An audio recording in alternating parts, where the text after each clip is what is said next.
Para o bem de todos e felicidade desta professora, essa é mais uma videoaula de História do Brasil. Precisamente Brasil Colônia, e dentro do período de Brasil Colônia, vamos conversar um pouquinho sobre a escravidão. Mais especificamente ainda a escravidão negra, porque como você já imagina, como você já deve saber, o primeiro escravo do Brasil não foi o negro africano, foi o índio, o nosso indígena, o nosso nativo também foi escravizado. Mas nessa aula nós vamos focar na escravidão africana. Veja essa linha do tempo, que eu não vou poder sair desse slide sem comentar. Essa linha do tempo maravilhosa, completíssima. Como um bom brasileiro, você deve saber desenhar essa linha do tempo, saber essas principais datas aqui em cima, né? Que marcam as fases da nossa história. Vamos lá, vamos relembrar rapidinho? A primeira fase da nossa história é chamada de fase ou período pré-cabralino, antes dos portugueses chegarem, quando só os nativos tupis e tapuias moravam aqui nessa terra. Em 1500 chegam os portugueses, não dão muito moral pra gente, e aí a gente chama esse período de pré-colonial, exatamente porque os portugueses não estão nos colonizando de verdade, com um sistema, enfim, com uma organização e povoamento do território, não. Os portugueses continuam focados nas Índias e para lá continuaram a ir, o Brasil vai ser só um segundo interesse. Em 1530, para não perder o Brasil para a França, as capitanias hereditárias são instaladas e aí sim vai começar o período colonial, que vai durar até 1808. Não necessariamente em 1808 termina o período colonial, o Brasil continua sendo colônia, ok? Mas Dom João VI, a sua família e toda a corte portuguesa, fugindo de Napoleão, vem morar no Brasil e então começa o período joanino, que corresponde ao período que a família real está no Brasil. Em 1815, aí sim, o Brasil deixa de ser colônia e passa a ser Reino Unido de Portugal e Algarves. Então, nós deixamos de ser colônia. Aqui foi encerrado o período colonial. Em 1822, precisamente no dia 7 de setembro, é proclamada nossa independência. E aí começa a fase do Brasil independente, do Brasil livre, o Brasil Império, que vai ser subdividido em primeiro reinado, período regencial e depois segundo reinado. O segundo reinado vai ser encerrado em 1889, quando começa o atual período da história do Brasil, o período republicano. Nele ainda estamos, né? Mas dentro dessa linha do tempo maravilhosa, repito e insisto, como bom brasileiro, saiba desenhar essa linha do tempo com as fases da história do seu país.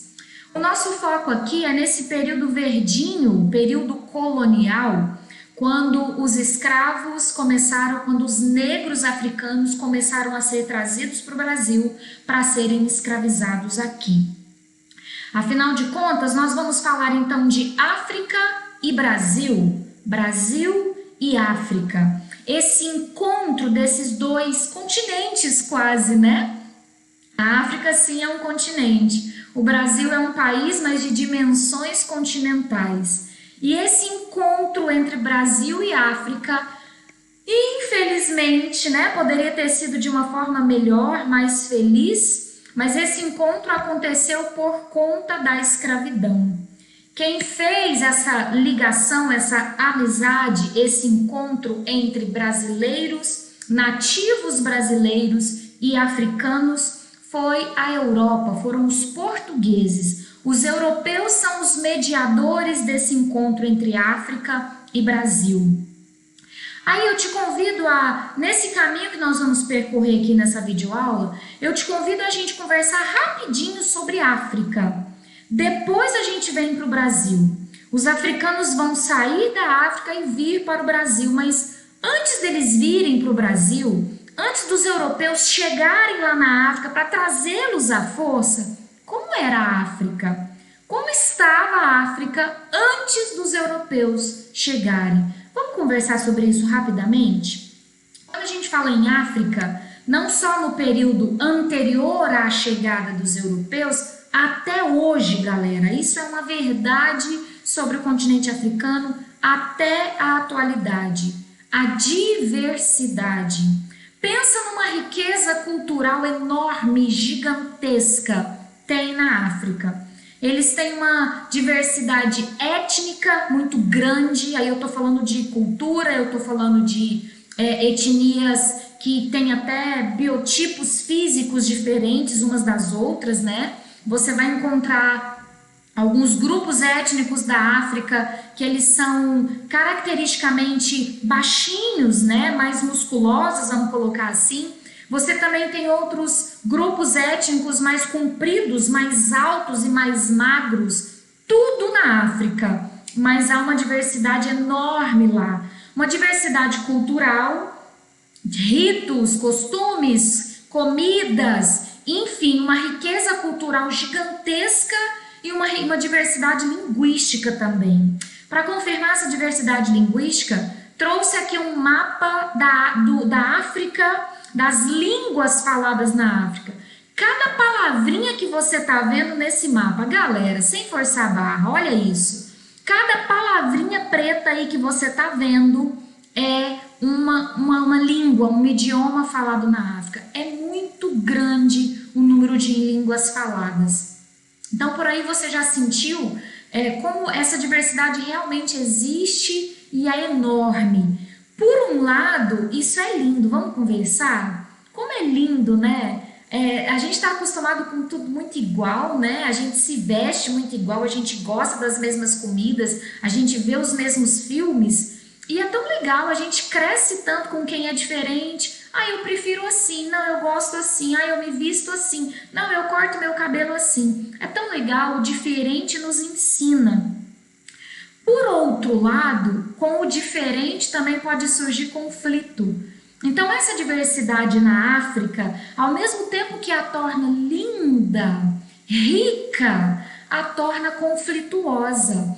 Porque uma tribo que é muito diferente de outra, por conta dessa diferença, por conta dessas diferenças, vamos botar tudo no plural, né? Por conta dessas diferenças, elas vão acabar entrando em conflito. Então, a diversidade é maravilhosa, a diversidade tem muito a nos ensinar, mas se ela não for bem trabalhada, se ela não for bem compreendida, ela pode trazer conflito. Se não houver maturidade entre os diferentes, se não houver aceitação entre os diferentes, se não houver tolerância entre os diferentes, não dá para conviver, né? Então você já imagina que essa África, antes dos europeus, é linda, mas é conflituosa, justamente por conta dessa diversidade. Um pouquinho de África geográfica aqui, mas bem de leve, né? Porque a aula é de história. Você percebe aqui um misturadinho aqui, ó. Você tem o mapa com a localização de alguns estados islamizados, daqui a pouco eu falo disso. Então, aqui em cima você tem povos, tribos, grupos que se convertem ao islamismo, que surgiu aqui do lado, né, na Península Arábica, e que se expandiu e alcançou o norte da África. Então, estados islâmicos. Abaixo, nessas bolinhas marrons, você tem estados africanos. Sim, galera, com letra maiúscula. Também conversaremos disso daqui a pouco. Estado com letra maiúscula significa um governo, né? Significa um reino. É bem isso. Engana-se você que acha que não tinha isso na África. Não, os europeus é que levaram o absolutismo. Mentira! Já existe isso na África antes dos europeus chegarem. Aqui o reino de Mohammed Ali, em 1840, aqui assim no Egito, né? Reino de Fulsucoto, aqui assim riscadinho. Estados boeres, que vieram para onde vieram os holandeses e se fixaram aqui no sul da África. Territórios coloniais. Observe então que quando os europeus chegam, ainda no início da presença europeia, eles não estão no interior do território africano. E eu já te conto por que daqui a pouco. No meiozão do continente, você não tem europeu. Onde é que você tem europeu colonizando? Olha aqui, ó, territórios coloniais. Você tem aqui na Senegâmbia, Serra Leoa, Angola, Colônia do Cabo e Moçambique.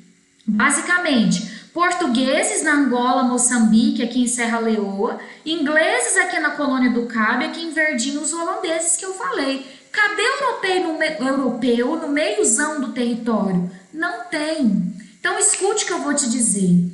Inicialmente, a África é colonizada pelos europeus apenas no seu litoral, nas feitorias, que a gente conversa sobre isso lá no Brasil Colônia, antes das capitanias. Os europeus vêm aqui, fixam-se só no litoral, mas a intenção é muito mais buscar a mercadoria, encher os seus navios e voltar com esses navios cheios, principalmente de escravo, né, de africano.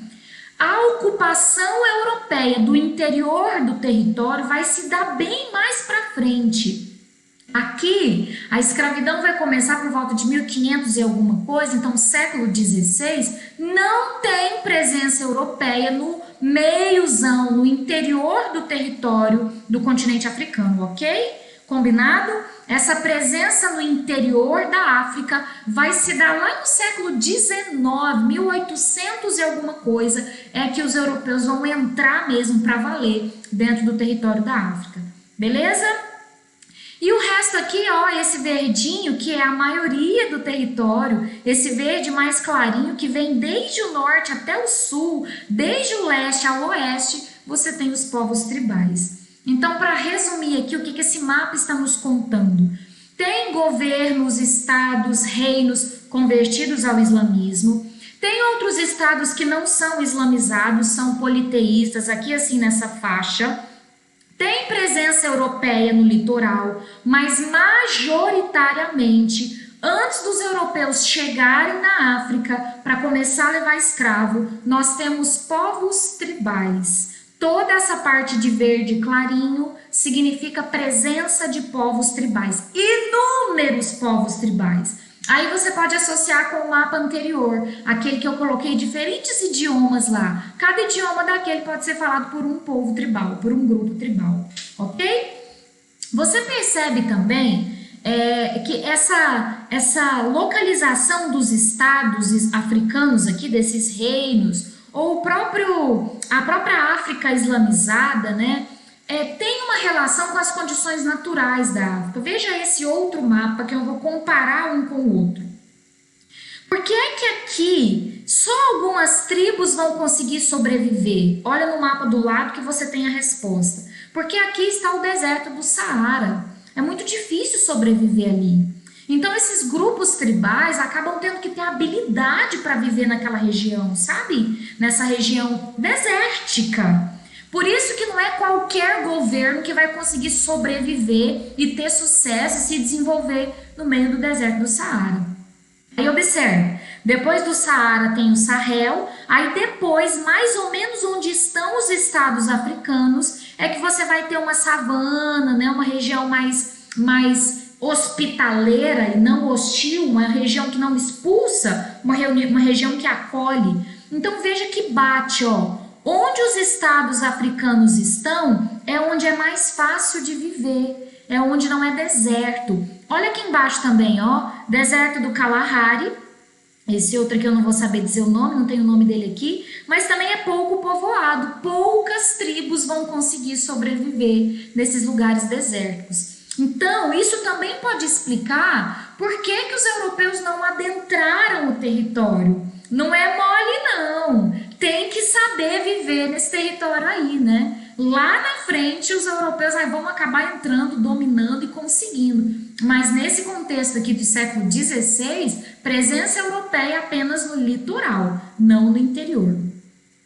Aqui os reinos africanos, naquela mesma região que a gente conversou, abaixo do Saara aqui, né? Os principais reinos africanos estão aqui nesse mapa. O reino de Gana, o reino de Songhai e o reino de Mali. O reino de Congo aqui embaixo também, o reino de Benin, o Yorubá, são alguns desses reinos. Galera, quando eu estou falando de reino, eu estou falando de algo que te lembra os persas. de algo que vai te lembrar os romanos, que vai te lembrar os maias, os astecas na América, ok? Estrutura política, cobrança de impostos, um rei com poder centralizado que comanda, que muitas vezes é tido como divino, mandado pelos próprios deuses. É isso, é muito parecido. Os reinos africanos têm uma estrutura política, econômica, social, com classe social, parecido com outros lugares do mundo, com o que a gente viu na Europa, com o que a gente viu no Oriente Médio, com o que a gente viu na América. Na África também teve isso.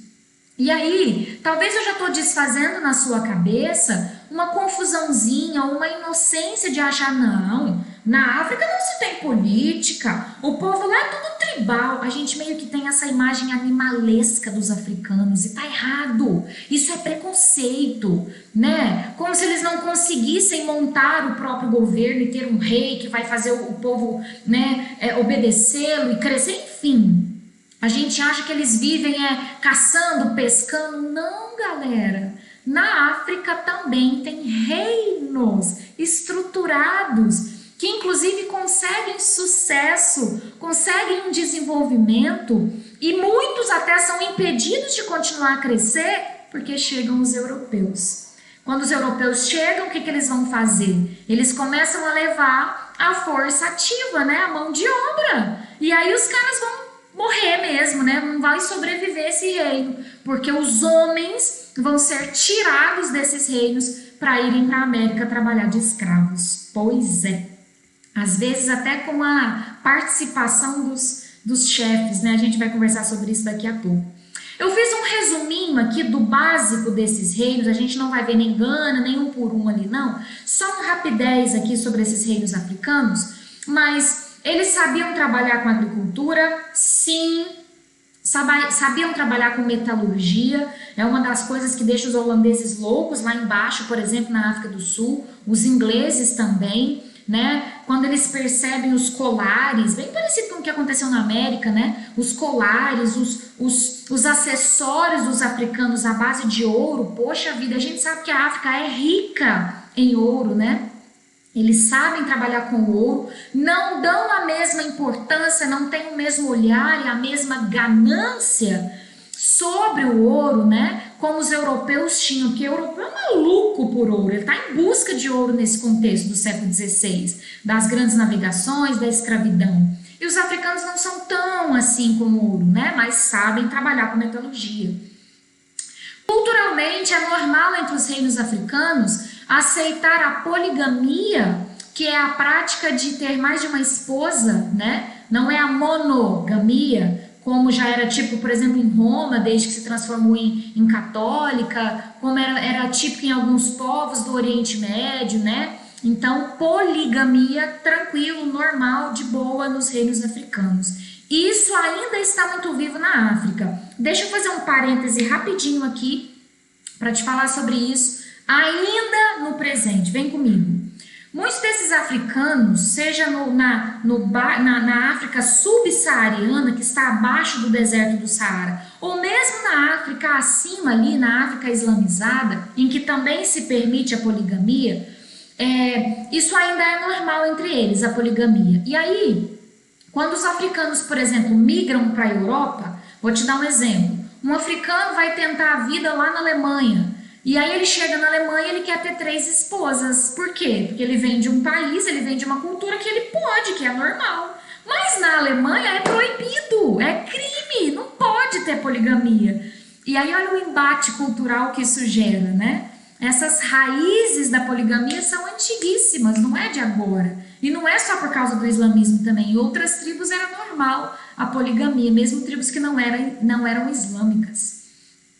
A religião dos reinos africanos era basicamente o politeísmo. Há estudiosos que vão chamar essa religião politeísta deles de animismo, porque eles usam os animais, eles tomam os animais, como a serpente, por exemplo, como um deus, né? Imagine uma cena, uma serpente pica um ser humano, esse ser humano vai à morte, e aquela serpente passa a ser encarada como um deus poderoso. Então essa coisa de usar os animais, de ter os animais como deuses, é chamado de animismo.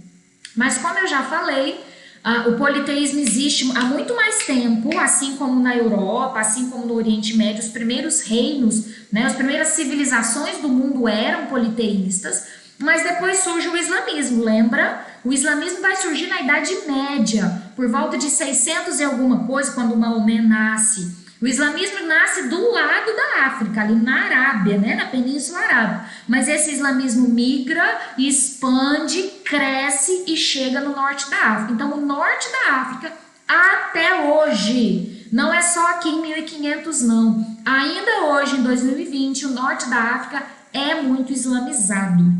Os países ali, maioria são islâmicos. Agora, uma parte difícil de contar, mas eu preciso contar. A escravidão já era praticada entre os africanos. Lembra da diversidade? Lembra de eu falar que a diversidade é linda, mas ela traz conflitos? Ela traz escravidão também. Uma tribo inimiga de outra pode fazer uma guerra para trazer escravos. Eu vou brigar com a sua tribo, eu vou vencer você e vou trazer 10 homens da sua tribo para serem meus escravos. Isso era normal na África. E aqui, eu falo que é doído porque aí surge uma polêmica, né? E a gente tem que dar o braço a torcer, a gente tem que dar a cara a tapa e tem que encarar essa discussão. Então os africanos são cúmplices dessa escravidão. É muito complexa essa discussão, eu não vou me prender a ela aqui, porque eu gastaria mais meia hora falando só disso, mas cuidado. Existe, assim como existia escravidão nas primeiras civilizações, assim como existia lá no Oriente Médio, assim como existia entre os gregos e romanos, assim como existia aqui na América, né? Os próprios astecas e incas também praticavam isso, então na África também se pratica a escravidão. As pessoas que defendem isso, né, essa cumplicidade dos africanos, lembram muito aquela história de os portugueses chegarem com cachaça, com tabaco, né? Não só os portugueses, os próprios ingleses das 13 colônias do norte faziam isso, né? Eles chegam com o rum e eles trocam o rum em africanos. Então, quem defende isso, é cúmplice, é muito complexo, mas, é cúmplice, não sei o quê. Ressalta muito esse ponto, que é verdade, que acontecia. O rum chegava e os próprios chefes tribais negociavam. Toma, leva 10 prisioneiros meus em troca de 10 litros de rum, por exemplo. Mas, deixando a polêmica de lado, a escravidão realmente já existia entre os africanos, mesmo antes dos europeus chegarem. Não é com aquela história de que são inferiores, tá? Quem inventa isso é europeu para justificar eles poderem pegar os africanos, mas já existe sim.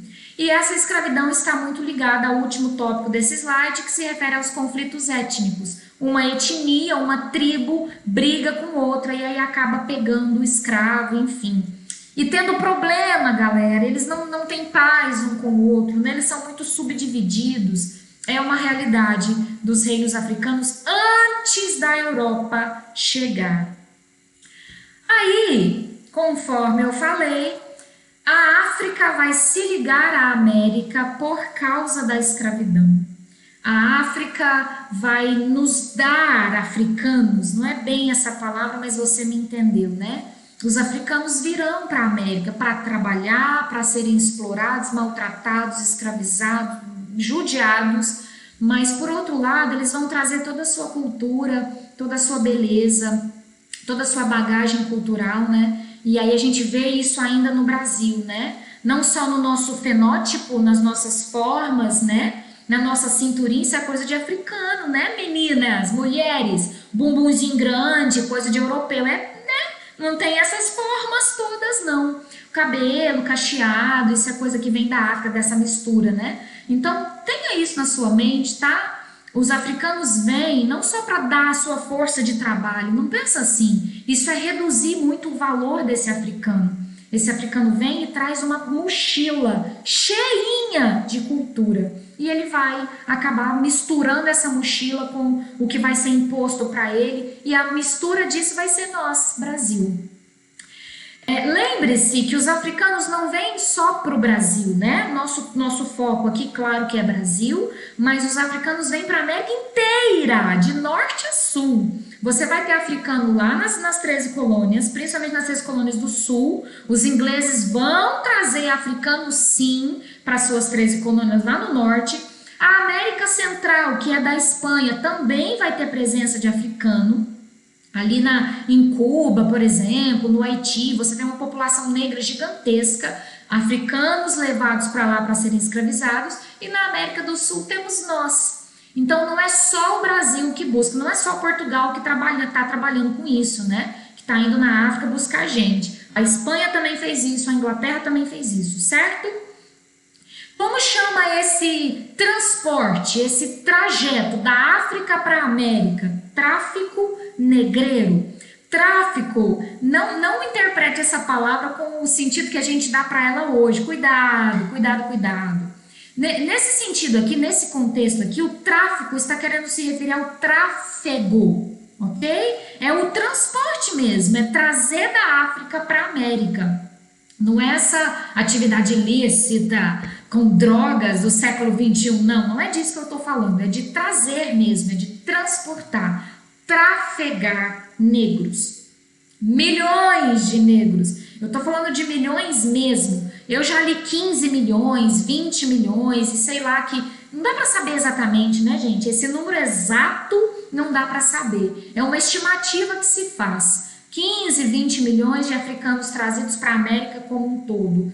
45% vinha para o Brasil. Olha só, gente.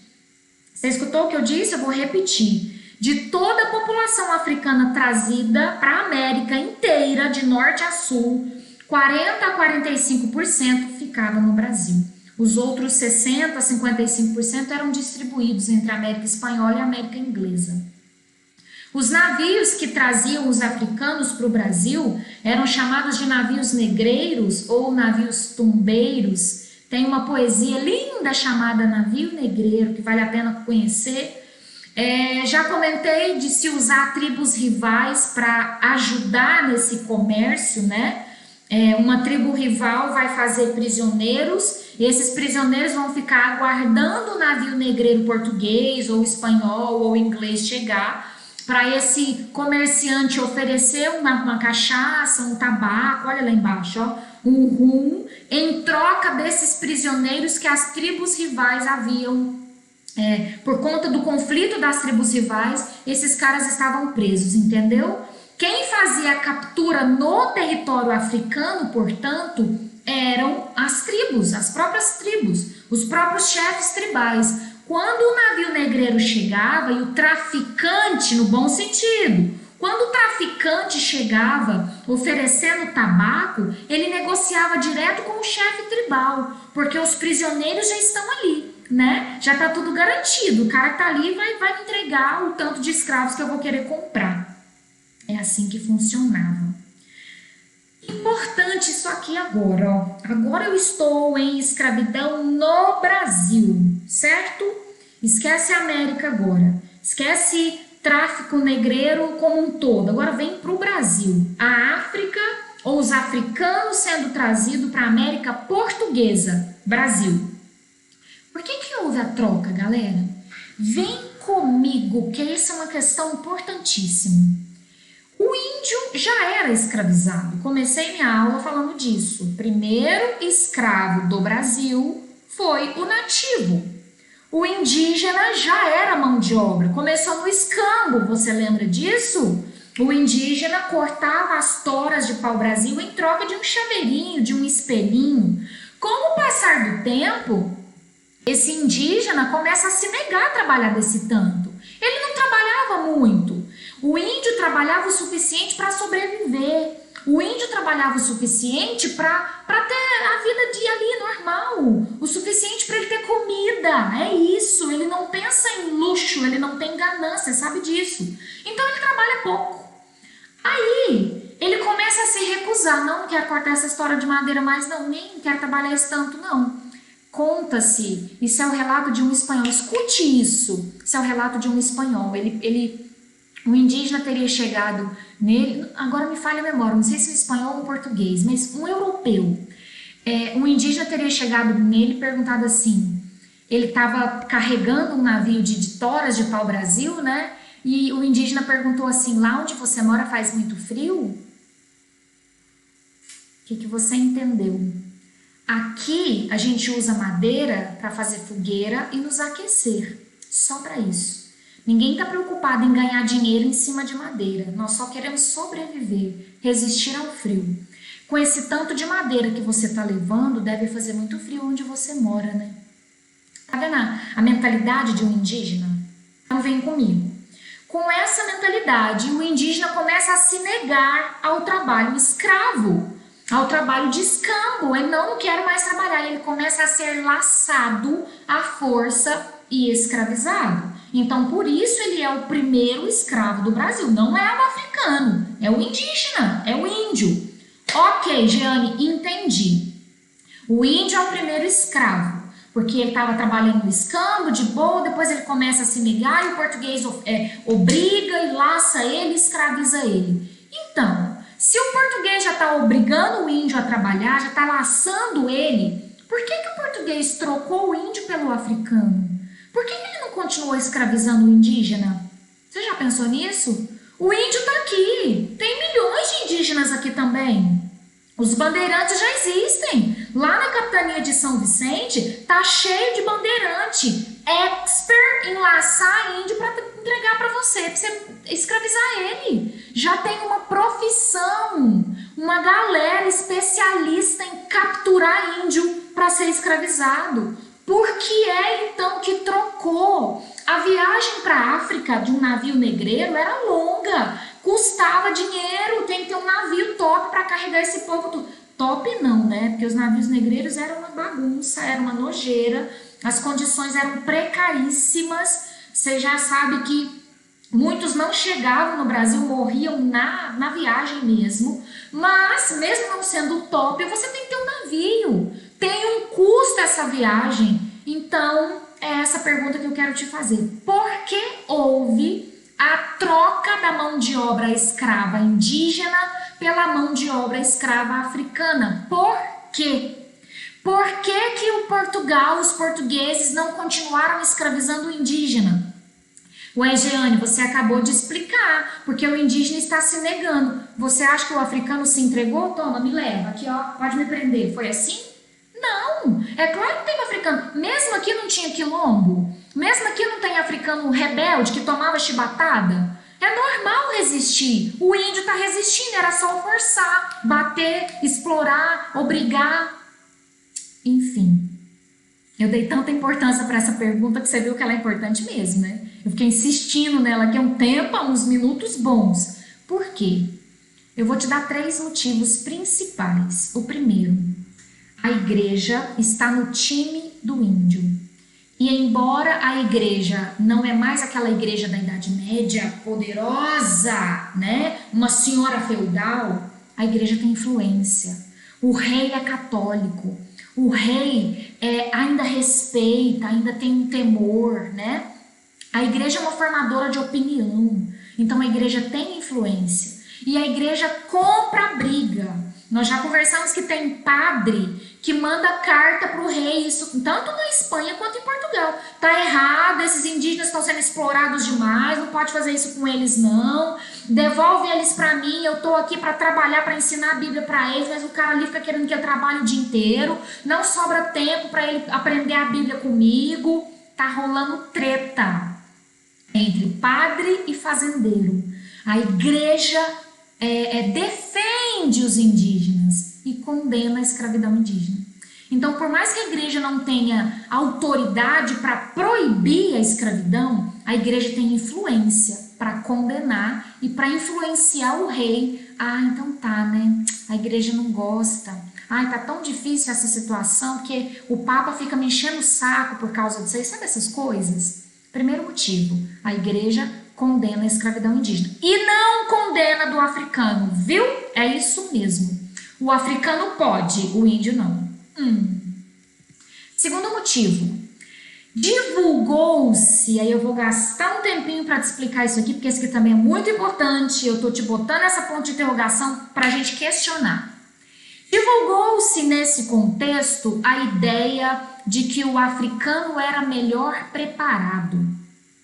Trabalha melhor, produz melhor, braços mais fortes. Olha esse índio aí, ó, isso é um preguiçoso. Isso aí fica na rede o dia inteiro, dá conta de serviço não. Por isso que ele tá fugindo aí pro meio do mato aí, ó. Sim, era isso que os próprios traficantes, que os próprios portugueses começavam a divulgar, a falar. Essa era a propaganda dos traficantes portugueses. Escute. Aliás, eu preciso insistir nisso também. Os únicos autorizados pelo rei a ir na África buscar africano e trazê-los para vendê-los como escravo eram funcionários do rei. O tráfico negreiro era específico, exclusivo da coroa.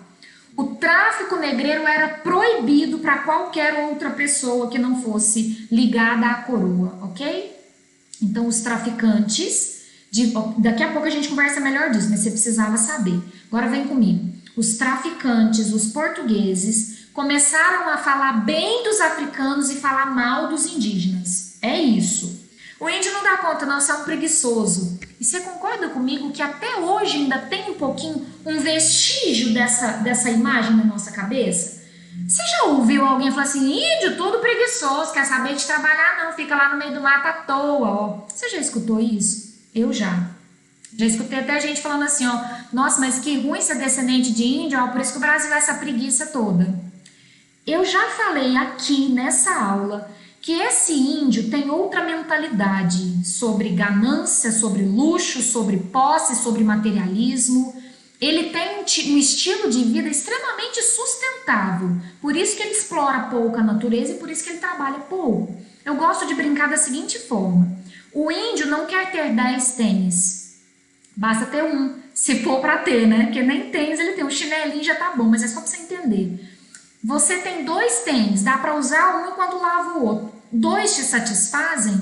O que a nossa mentalidade consumista nos faz? Pensar, nos faz fazer. O que a gente faz? Compra 10 tênis, porque agora saiu um amarelo, nossa, tá na moda o amarelo, eu não tenho amarelo. Ixi, agora a moda é o azul, eu não tenho azul, e a gente começa a comprar, e para comprar tem que trabalhar mais. Sacou a diferença? O índio não pensa como nós, ele quer o suficiente para viver. Por isso que ele trabalha menos.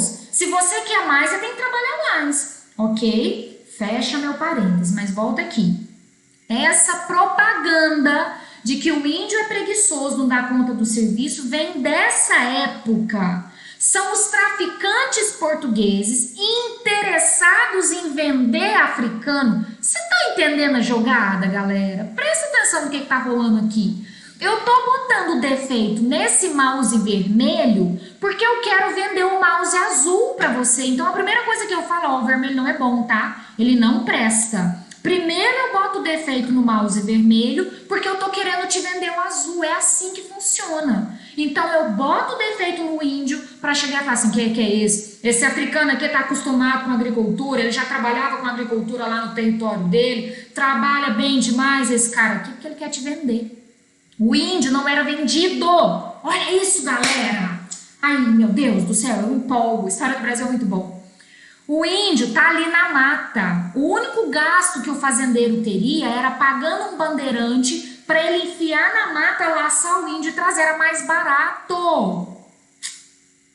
O africano agora tem que ser comprado. E adivinha para quem que vai o lucro da compra do escravo? Para a coroa, porque eu já te disse que a única pessoa que podia vender, que podia ser traficante, que podia traficar escravo era funcionário da coroa.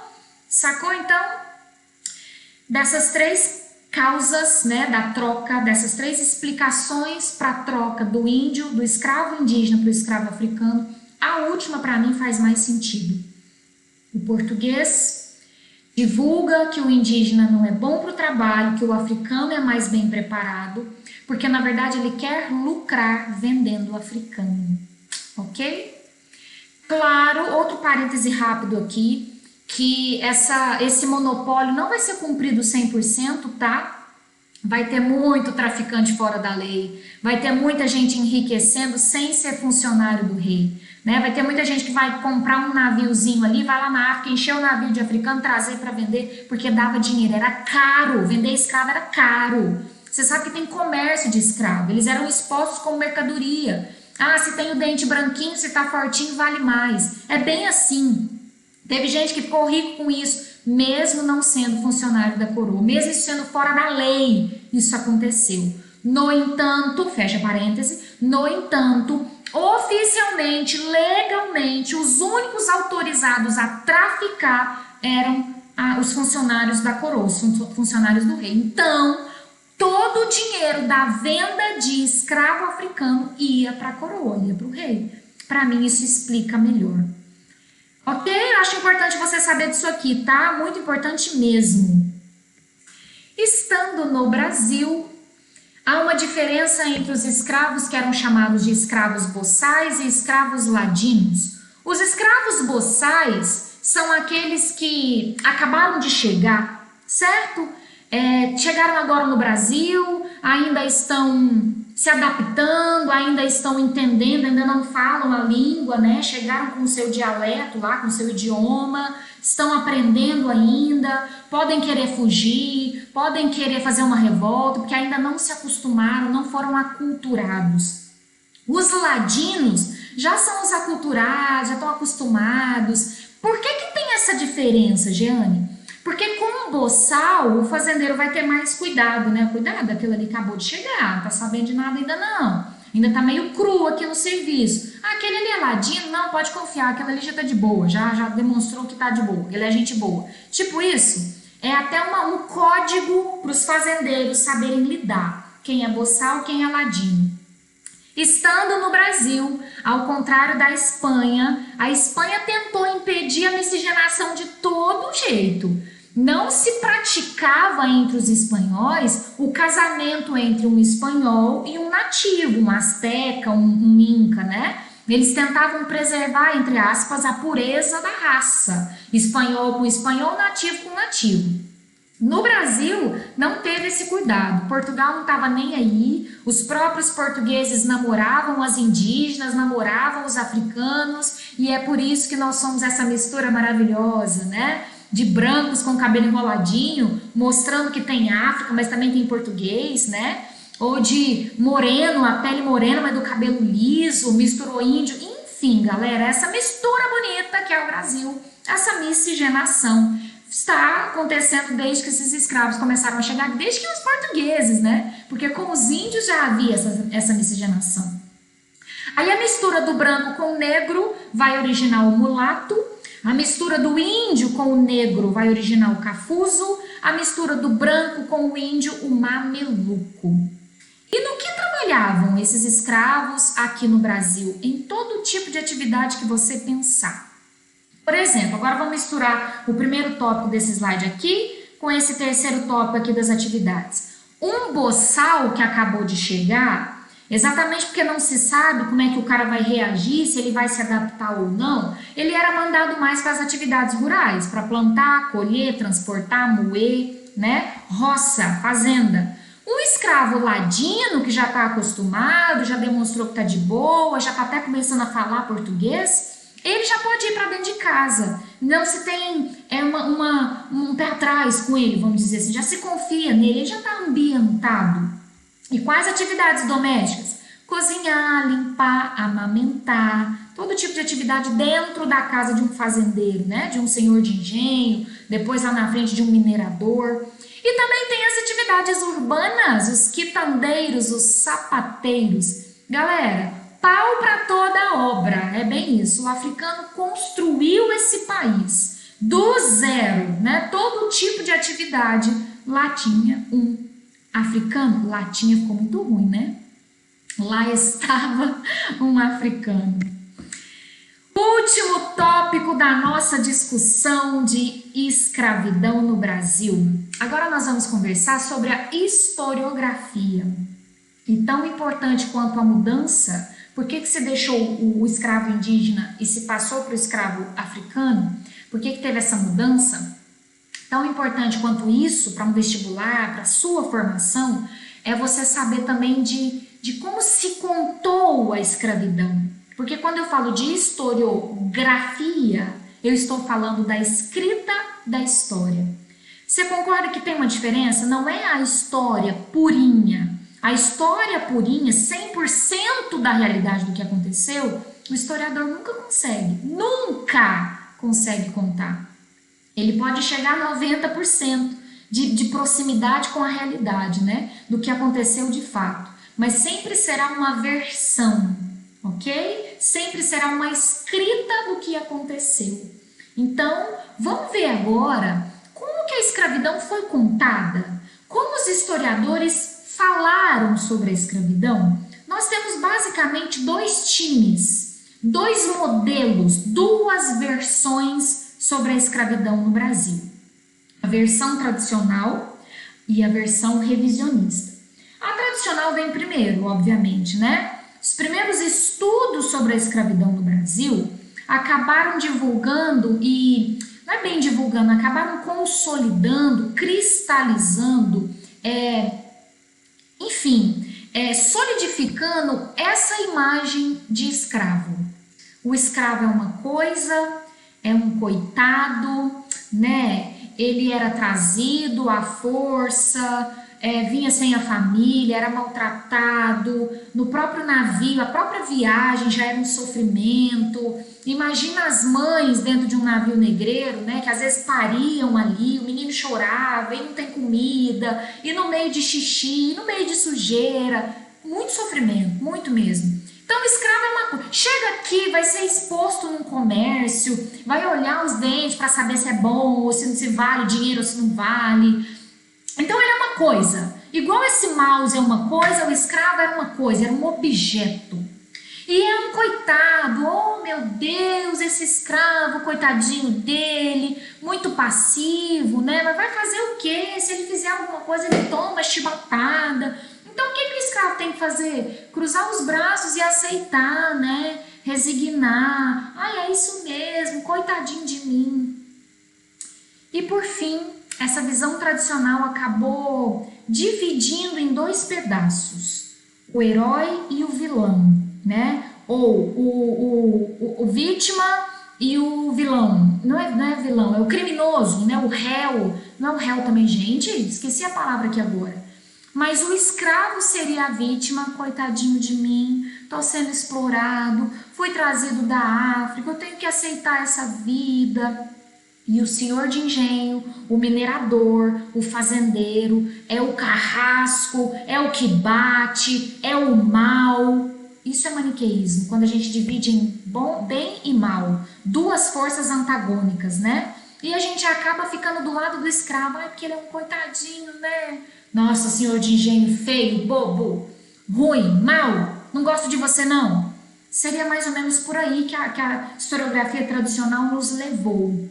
Acabou construindo isso aí, ó, essa versão da escravidão.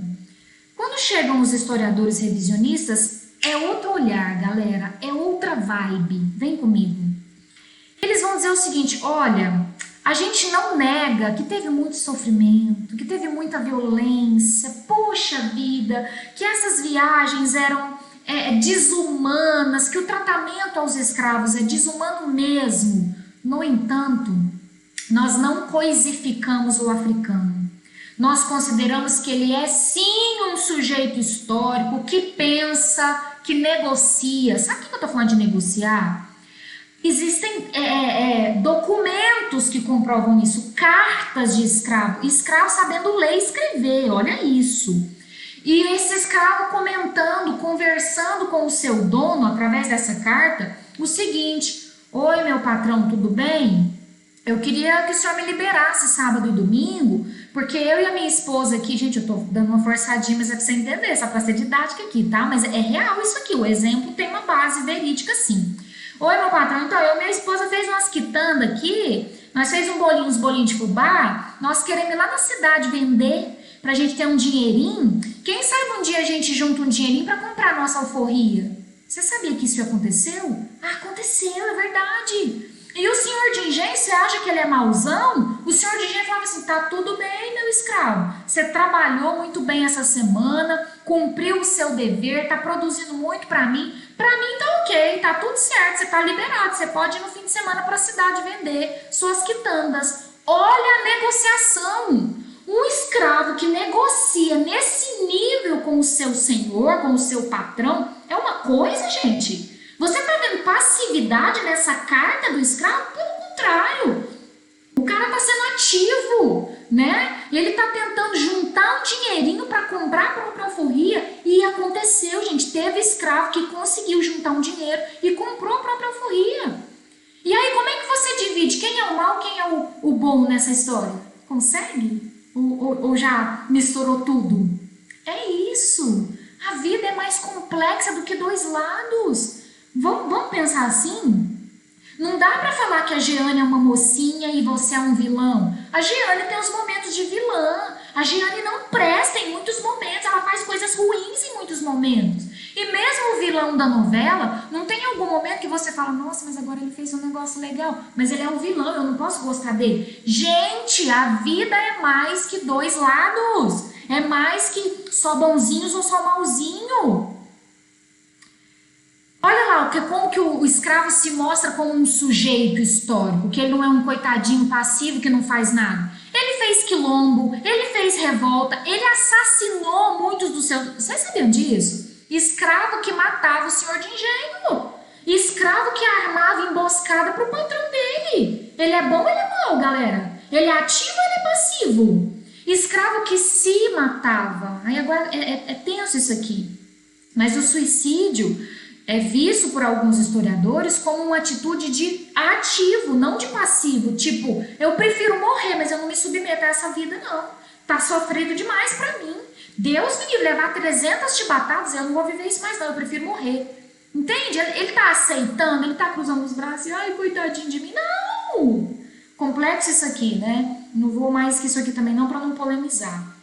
Mas olha o tanto de coisa. O cara fugia na calada da noite. Vou pro meu quilombo. Eu vou viver lá com o Zumbi dos Palmares, onde eu sou livre. Eu vou ficar aqui não. Ele fugia, correndo risco de ser pego por um capataz. Mas ele tentava. Esse escravo não é passivo. Esse escravo não é uma coisa, um objeto. Ele é um ser humano. Ele pensa.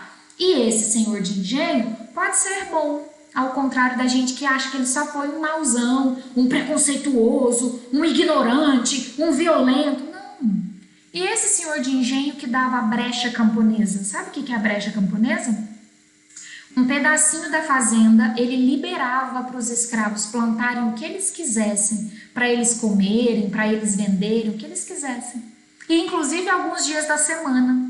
Olha, meus escravos, sabe aquele cantinho ali? Vocês podem plantar umas alfaces para vocês, tá? Para vocês venderem lá na cidade, fiquem à vontade, viu? Olha, na sexta-feira, no sábado, no domingo, vocês não precisam trabalhar para mim. Pode plantar lá na hortinha de vocês. Brecha camponesa! Olha que senhor bom, ele não é mau. Escuta, tem o senhor mau? Tem, mas também tem o senhor bom. Tem o escravo bonzinho, coitado, nossa, triste? Tem, que sofria de banzo. Sabe o que é banzo? Às vezes o escravo estava rendendo pouco, né? Não estava trabalhando tão bem e tal, produtivo, porque ele estava... Aí o povo falava, ele está doente. Era banzo. Sabe o que é banzo? Saudade. Tipo uma depressãozinha, vamos botar entre aspas, para os psicólogos não me baterem. Mas ele está com uma tristeza, porque ele está com saudade da mãe que ele deixou lá na África, do filho que ele deixou na África. Ele está com uma saudade. Por isso que ele não está trabalhando muito bem, porque ele está com a cabeça longe. Mas volta aqui. Existe esse escravo tristinho? Existe. Mas existe o escravo mauzinho. Maniqueísmo não combina mais, não explica. Violência? Sim, tivemos. Muita violência. Muita judiação com os africanos. Bateram, exploraram. Os portugueses fizeram sacanagem com os africanos, sim.